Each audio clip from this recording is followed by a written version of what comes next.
চলে এলাম বন্ধুরা নতুন একটা ব্লগ নিয়ে। আমার গাছের এই দেখুন আম হয়েছিল, সেই গাছ আজকে এই আমগুলো বের করা হয়েছে, সব পেকে এসছে বলে। তাই আমি সন্ধে সন্ধে বসেছি আমগুলো সবাইকে দেওয়ার জন্যে। তাই একটা ছোট্ট ভিডিও করলাম আপনাদের কাছে শেয়ার করব বলে। তাই দেখুন আমার গাছের কত সুন্দর আম হয়েছে, আর সবাইকে দেবো বলে সব ভাগ হচ্ছে। খুবই সুন্দর আম, এই জাতটা খুবই ভালো, পাকলে খুব মিষ্টি, কাঁচাবেলায় তো আবার টকও আছে। কাঁচা আম তো টকই হবে, আর পাকলে কিন্তু প্রচণ্ড মিষ্টি।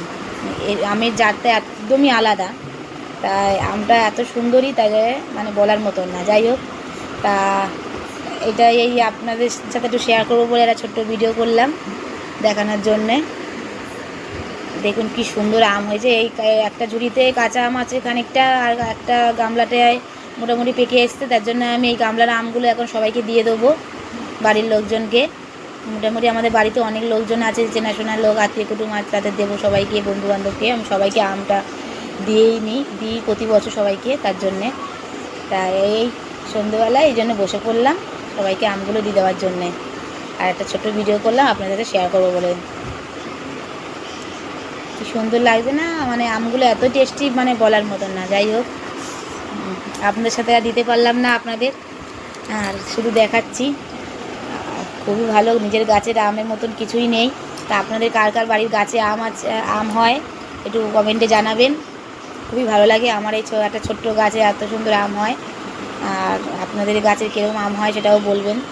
তা আমাদের এই আমটা আমি জানি না কী নাম, কোনো দিনই জানি না এর ভিতরে এর নামটা কী। এর ভিতরটা কিন্তু লাল হয়, একদম লাল, ভিতরে কাটলে পুরো লাল, প্রচণ্ড মিষ্টি।